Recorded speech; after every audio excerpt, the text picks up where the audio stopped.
Assalamualaikum warahmatullahi wabarakatuh. Kami dari kelompok 6 yang beranggotakan Gita Lindri Astuti NPM 42 dan Sekar Ayu Widawati NPM 87 akan mempresentasikan bab 12 mengenai akuntansi multinasional, penjabaran laporan keuangan entitas asing. Penjabaran laporan keuangan mata uang fungsional menjadi mata uang pelaporan perusahaan Indonesia.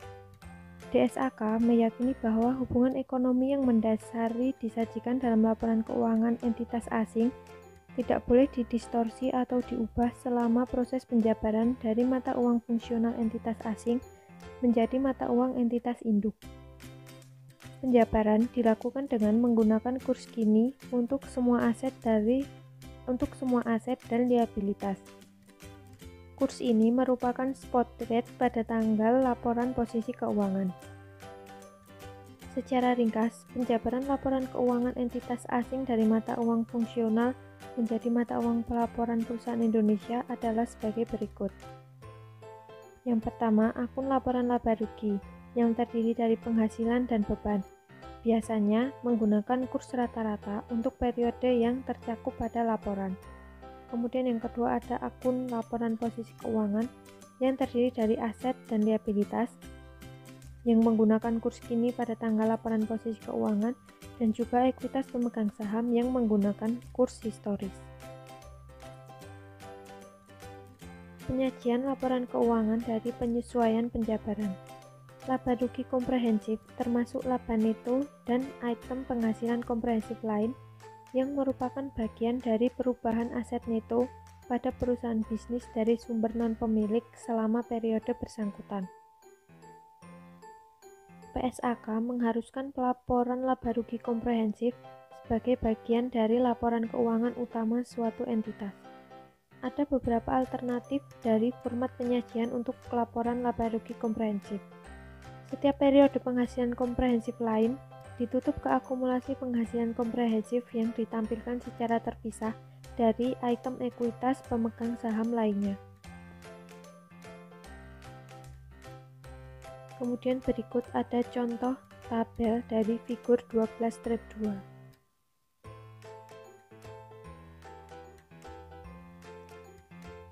Kemudian untuk ilustrasinya, pada tanggal 1 Januari 2001, PT Induk Perusahaan Indonesia membeli 100% saham beredar dari German Company, yang merupakan sebuah perusahaan yang berlokasi di Berlin.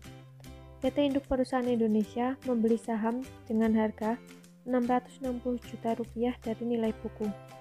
Selisih lebih biaya perolehan di atas nilai buku akan dialokasikan ke paten yang diamortisasi selama 10 tahun. Ayat jurnal yang dibuat oleh PT Induk untuk mencatat pembelian 100% saham German Company adalah sebagai berikut. Investasi pada saham German Company sebesar 660 juta di debit dan kas sebesar 660 juta di kredit. Jurnal ini digunakan untuk mencatat pembelian saham pada German Company.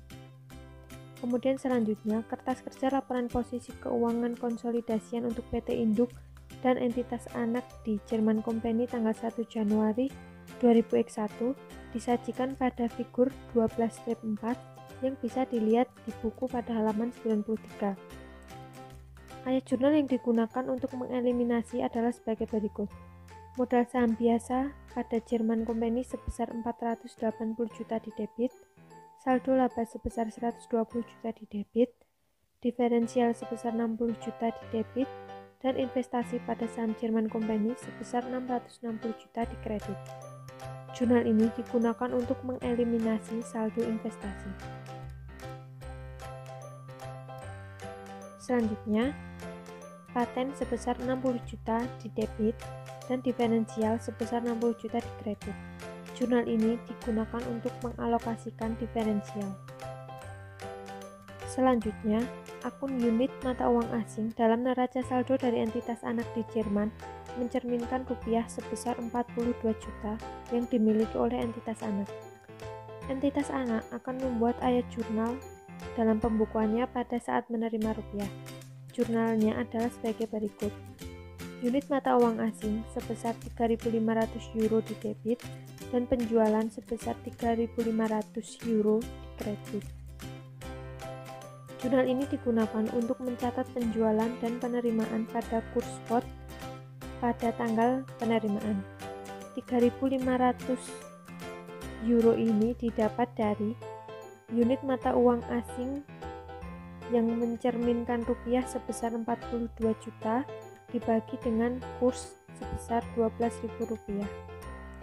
Kemudian pada akhir periode entitas anak menyesuaikan unit mata uang asing dengan membuat ayat jurnal berikut. Kerugian transaksi mata uang asing sebesar 500 euro di debit, unit mata uang asing sebesar 500 euro di kredit. Jurnal ini digunakan untuk mencatat penyesuaian akun yang didenominasi dalam unit mata uang asing ke kurs kini.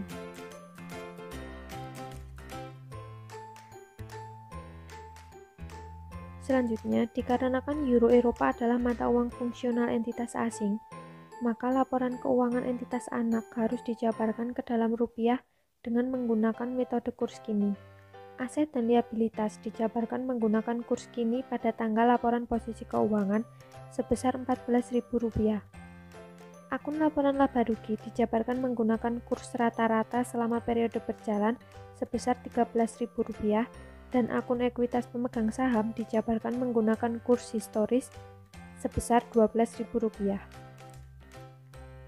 Kemudian dividen dijabarkan pada kurs tanggal 1 Oktober sebesar Rp13.600 yang merupakan kurs pada tanggal pengumuman dividen. Contoh ini mengasumsikan dividen dibayar pada tanggal 1 Oktober yang merupakan hari yang sama dengan tanggal pengumuman. Jika dividen belum dibayar hingga akhir tahun, maka utang liabilitas dividen akan dijabarkan dengan kurs kini sebesar Rp14.000 atau 1 euro.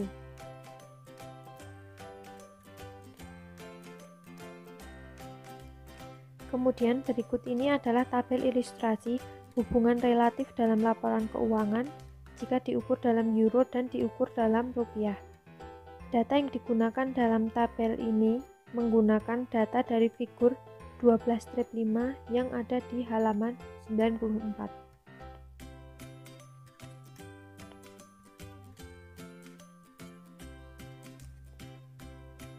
Kemudian selanjutnya, berikut adalah ayat jurnal yang dibuat oleh PT Induk untuk mencatat investasinya di Jerman Company. PT Induk menerima dividen pada tanggal 1 Oktober 2001 dan langsung mengkonversinya ke rupiah. Jurnal pada tanggal 1 Oktober adalah kas sebesar 85 juta di debit dan investasi pada saham Jerman Company sebesar 85 juta di kredit. Jurnal ini digunakan untuk mencatat dividen yang diterima dari entitas anak luar negeri. 85 juta ini didapat dari 6.250 euro dikali dengan 13.600 rupiah. Kemudian jurnal untuk tanggal 31 Desember adalah investasi pada saham Jerman Company sebesar 162.500 dan di debit dan laba rugi dari entitas anak sebesar 162.500 di kredit. Jurnal ini digunakan untuk mencatat ekuitas dalam laba neto entitas anak luar negeri. Kemudian yang ke-8 yaitu untuk mencatat bagian entitas induk atas perubahan dalam penyesuaian penjabaran dari penjabaran akun entitas anak, yaitu sebesar 110 juta dikali 1 dengan jurnal investasi pada saham Jerman Company dan penghasilan komprehensif lain penyesuaian penjabaran sebesar 110 juta. Selanjutnya diferensial. PSAK mengharuskan bahwa alokasi dan amortisasi dari selisih antara investasi dan jumlah tersebut kemudian dijabarkan dengan kurs penutup. PT Induk mengamortisasi paten selama periode 10 tahun. Amortisasi paten adalah sebagai berikut. Yang pertama pada laporan laba rugi, di mana diferensial awal tahun sebesar 5.000 euro, kemudian amortisasi periode ini dihitung dari 5.000 euro dibagi dengan 10 tahun. Kemudian sisa saldonya sebesar 4.500 euro atau jika dirupiahkan Indonesia atas perhitungan sesuai dengan kurs penjabaran yaitu sebesar 53.500.000. Kemudian pada laporan posisi keuangan di mana sisa saldo pada 31 Desember dijabarkan dengan kurs akhir tahun pada 4.500 euro, kemudian dengan kurs penjabaran 14.000 sebesar 63 juta. Dan selisih untuk penghasilan komprehensif lain penyesuaian penjabaran yaitu sebesar 9.500.000. Kemudian dibuatlah jurnal atas penghitungan yang tadi, yaitu yang pertama untuk amortisasi paten sebesar 6.500.000 dengan perhitungan yang tadi yaitu 500 euro dikali dengan kurs rata-rata 13.000, dan jurnalnya yaitu laba rugi dari entitas anak sebesar 6.500.000 dan investasi pada saham Jerman Company sebesar 6.500.000. Yang kedua untuk mengakui penyesuaian penjabaran atas kenaikan diferensial dengan jurnal investasi pada saham Jerman Company sebesar 9.500.000 dan penghasilan komprehensif lain penyesuaian penjabaran sebesar 9.500.000. Kemudian pada yang ditunjukkan dalam akun tab berikut yaitu perhitungan saldo investasi, di mana jurnal-jurnal yang tadi dibahas dihitung dan menghasilkan saldo investasi saham Jerman Company pada tanggal 31 Desember yaitu sebesar 850 juta.